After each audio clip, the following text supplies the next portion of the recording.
आप देख रहे हैं इंडिया टाउन न्यूज, भारत की बात। नमस्कार, जय जौहर। आप देख रहे हैं इंडिया टाउन न्यूज और मैं हूं आपके साथ गीतांजलि मिश्रा। स्वागत है आज के हमारे खास बुलेटिन राजधानी सरकार धानी में, जहां हम आपको छत्तीसगढ़ की महत्वपूर्ण खबरों से रूबरू कराएंगे। तो चलिए बुलेटिन की शुरुआत करते हैं, लेकिन उससे पहले एक नजर आज की हेडलाइंस पर। SIR प्रक्रिया पूरी, ड्राफ्ट सूची का इंतजार, 27 लाख से ज्यादा नाम कटने की आशंका।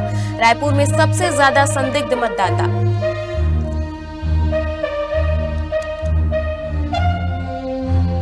जनजातीय गौरव दिवस पर खास कार्यक्रम, आदिवासी समाज की परंपरा के साथ भूमि पूजन संपन्न। शहीद वीर नारायण सिंह की प्रतिमा के लिए भूमि पूजन, मंत्री रामविचार नेतम भी हुए शामिल। आदिवासी बच्चों का भविष्य अधर में, पढ़ाई छोड़ मवेशी चराने को मजबूर बच्चे। रिजर्व वन क्षेत्र का हवाला देकर प्रशासन बेपरवाह, सरकार अनदेखी की भेंट चढ़ी चंदे की पाठशाला।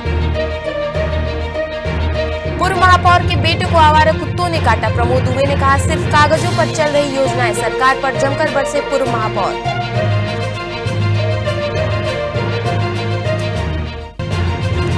नवा रायपुर में इलेक्ट्रॉनिक क्लस्टर को बड़ी मजबूती, केंद्र सरकार से 22 करोड़ 50 लाख की पहली किस्त स्वीकृत।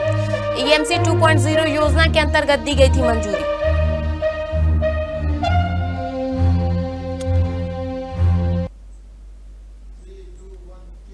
चलिए खबरों की शुरुआत करते हैं राजधानी से। छत्तीसगढ़ में SIR के तहत फॉर्म जमा करने की तय तारीख समाप्त हो चुकी है।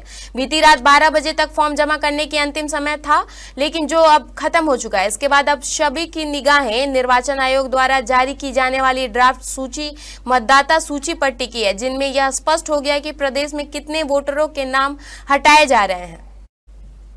जानकारी के अनुसार छत्तीसगढ़ में 27 लाख से अधिक मतदाताओं के नाम कट सकते हैं। इनमें वे वोटर शामिल हैं जिनकी मृत्यु हो चुकी है, जो अस्थायी रूप से कहीं और स्थानांतरित हो गए हैं, जिनके नाम एक से अधिक स्थानों पर दर्ज है, या फिर जो BLO को अपने पते पर नहीं मिले हैं। ऐसे मतदाताओं के नाम कटने का लगभग तय माना जा रहा है। इसके अलावा प्रदेश में करीब 6.5 लाख ऐसे मतदाता भी हैं जिन्होंने SIR फॉर्म तो जमा किया है, लेकिन वर्ष 2023 की SIR सूची में उनका या उनके माता पिता या परिजनों का नाम नहीं मिला है। ऐसे मतदाताओं पर भी नाम कटने की तलवार लटक रही है। जनजातीय गौरव दिवस के अवसर पर महासमुंद तहसील कार्यालय के समीप वीर शहीद नारायण सिंह प्रतिमा स्थापना के लिए भूमि पूजन कार्यक्रम आयोजित किया गया। कार्यक्रम की शुरुआत आदिवासी समाज की परंपरागत पूजा पाठ के साथ हुई। भूमि पूजन समारोह के मुख्य अतिथि छत्तीसगढ़ के आदिम जाति विकास एवं कृषि मंत्री रामविचार नेताम रहे। वहां कार्यक्रम की अध्यक्षता महासमुंद विधायक योगेश्वर राजू सिन्हा ने की। इस कार्यक्रम का आयोजन छत्तीसगढ़ अनुसूचित जनजाति शासकीय सेवक विकास संघ जिला महासमुंद, 52 गढ़ गोंड समाज और आदिवासी समाज के संयुक्त तत्वाधान में किया गया। इस अवसर पर मंत्री रामविचार नेताम ने कहा कि सरकार जनजातीय समाज के विकास के लिए हमेशा तत्पर है। उन्होंने किसानों को एकीकृत खेती अपनाने और कृषि विभाग के नए आयामों को अपनाने के लिए प्रोत्साहित किया। कार्यक्रम में उपस्थित लोगों ने शहीद वीर नारायण सिंह की प्रतिमा पर पुष्प अर्पित करते हुए उन्हें श्रद्धांजलि दी और उन्हें आदिवासी समाज के गौरव को सम्मानित किया। देखिए, यहाँ के सभा के द्वारा एक भवन का शिलान्यास करने के लिए उस निमंत्रण के आधार पर हम लोग यहाँ पहुँचे हैं और शहीद वीर नारायण सिंह जी के स्मृति में एक यहाँ भवन बनेगा। और आज सबसे बड़ी बात है कि संत शिरोमणि बाबा गुरु घासीदास जी के जन्म जयंती के अवसर पर आज ये शिलान्यास किया गया है। निश्चित ही बाबा गुरु घासीदास जी के आशीर्वाद से शहीद वीर नारायण सिंह जी के स्मृति में यह भवन बनेगा। राष्ट्रपति के दत्तक पुत्र कहे जाने वाले कमार जनजाति के बच्चों के लिए शिक्षा आज एक सपना बनी हुई है। गरियाबंद जिले के मैनपुर विकासखंड में कमार जनजाति के बच्चों के लिए ना तो सरकारी स्कूल भवन है और ना ही आंगनबाड़ी केंद्र। मजबूरी में ग्रामीणों ने चंदा इकट्ठा कर स्कूल चलाया, लेकिन अब आर्थिक संकट के चलते इस पाठशाला पर ताला लग चुका है। नतीजा यह है कि आदिवासी बच्चे पढ़ाई छोड़कर मवेशी चराने और घरेलू काम करने को मजबूर हैं। इस संबंध में पूर्ववर्तित कांग्रेस सरकार के कार्यकाल में ग्रामीणों ने स्कूल खोलने की मांग को लेकर कांग्रेस के वरिष्ठ नेता के माध्यम से सोनिया गांधी से भी मुलाकात की थी। गांव के चौक में पूर्व प्रधानमंत्री भारत रत्न स्वर्गीय राजीव गांधी की प्रतिमा का अनावरण भी हुआ, लेकिन इसके बावजूद सरकारी स्कूलों की स्वीकृति नहीं मिली। हैरानी की बात यह है कि गाँव तक बिजली और पानी की सुविधा तो पहुँच गई, लेकिन बच्चों के लिए स्कूल भवन आज तक नहीं बन पाए। कुपोषण दूर करने के लिए सरकार की महत्वाकांक्षी योजना के तहत आंगनबाड़ी केंद्र भी यहां मौजूद नहीं है। प्रशासन वन विभाग के रिजर्व क्षेत्र का हवाला देकर जिम्मेदारियों से बचते नजर आता है। यह सवाल यह है कि राष्ट्रपति के दत्तक पुत्र कहे जाने वाले कमार जनजाति के बच्चों को शिक्षा का अधिकार कब मिलेगा? क्या इन मासूमों को कभी स्कूल भवन नसीब होगा या फिर ये बच्चे मजबूरी में अपना भविष्य घर के कामों में ही गंवाने को मजबूर रहेंगे? नहीं, क्यों स्कूल नहीं जाते? बंद है। स्कूल बंद है? हाँ। पहले जा रहे थे? हाँ। कब से बंद है और कब से स्कूल नहीं जा रहे हो? 2 साल। 2 साल हो रहे हैं। हाँ। अभी क्या करते हो घर में? घर में कुछ काम हुआ है, असली करते हैं। जा रहे थे, स्कूल बंद होने से हम नहीं जा रहे हैं। कब से नहीं जा रहे हैं? 2 साल हो गया।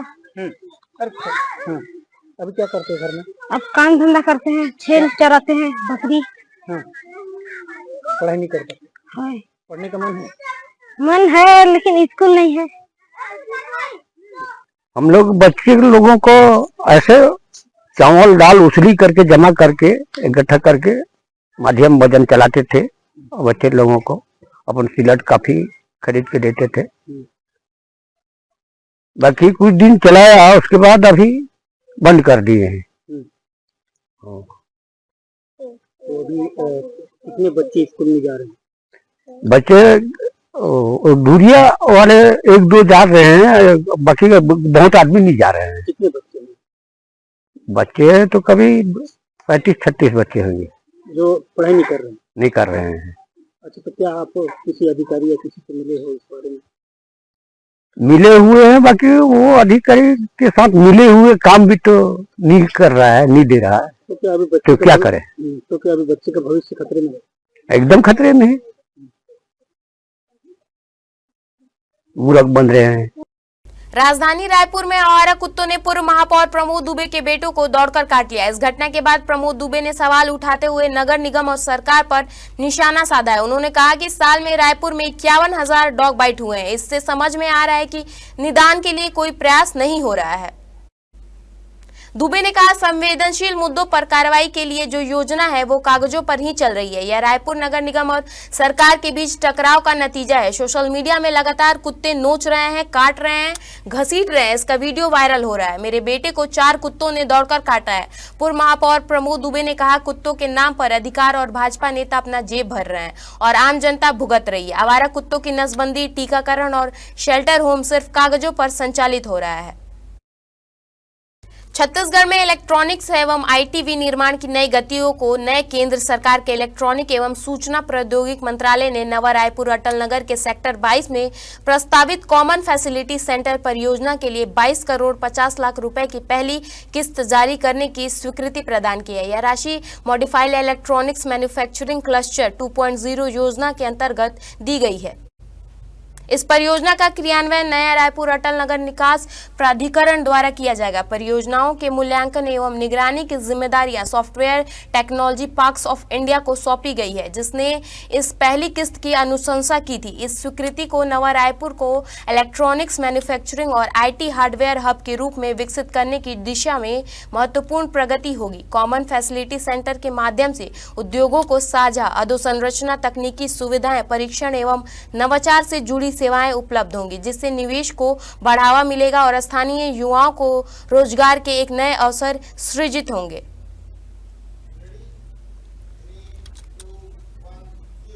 वक्त हो चुका है एक छोटे से ब्रेक का। बने रहिए इंडिया टाउन न्यूज के साथ।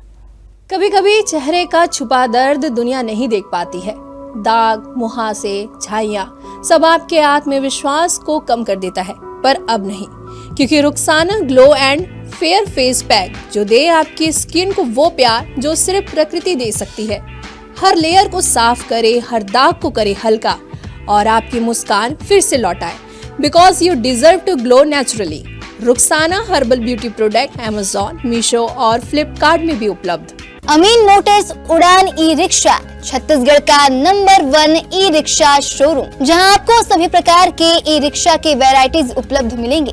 हमारा ई रिक्शा काफी मजबूत है और ये सालों साल चलता है, तो आज ही घर ले आइए आरटीओ इंश्योरेंस के साथ। हमारा पता है अमीन मोटर्स, प्यारेलाल चौक, जीई रोड, न्यायालय के पास, राजनांदगांव। 9827174038 7724047008।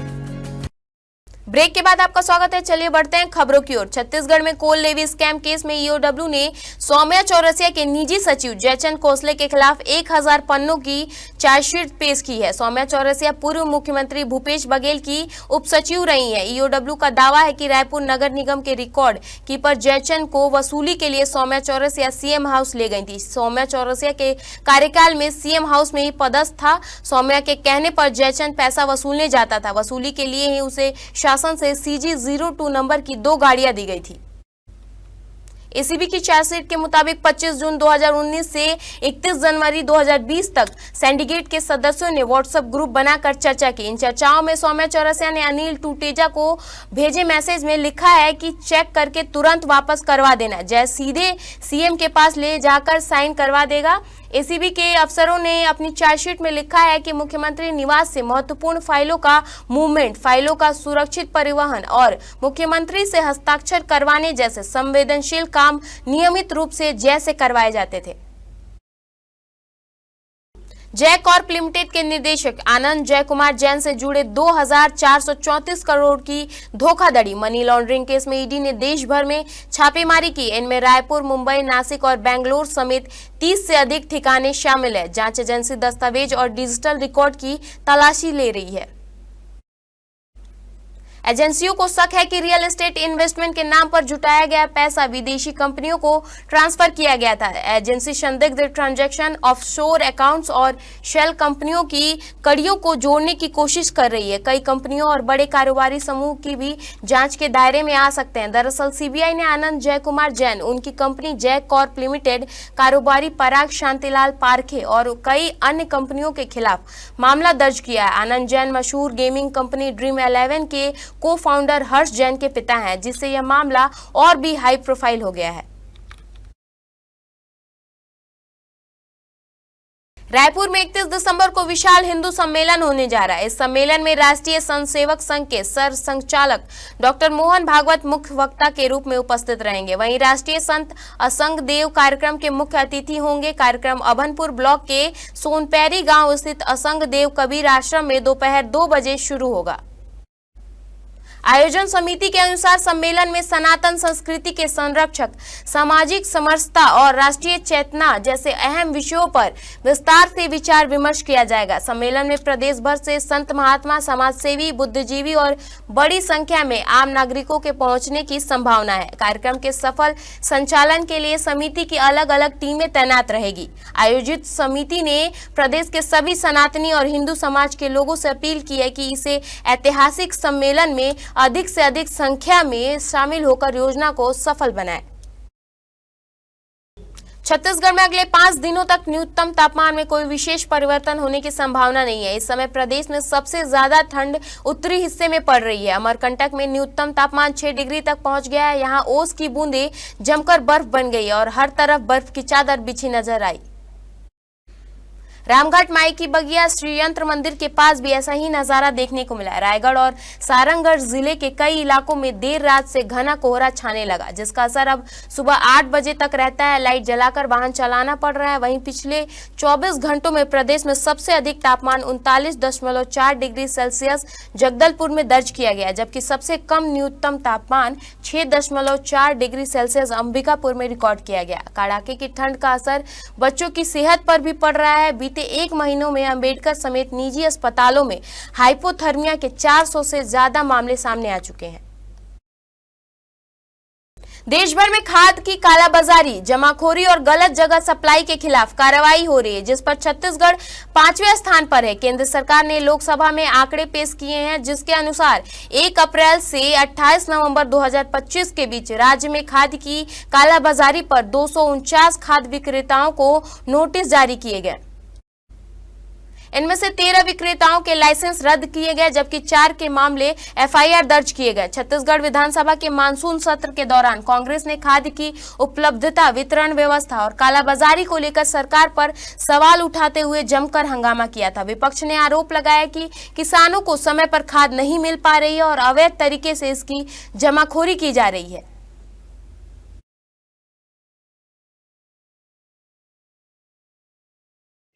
हमारे खास बुलेटिन राजधानी सरकारधानी में फिलहाल इतना ही। देश प्रदेश की तमाम खबरों से अपडेट रहने के लिए बने रहिए इंडिया टाउन न्यूज के साथ। भारत की बात। नमस्कार। आप देख रहे हैं इंडिया टाउन न्यूज, भारत की बात।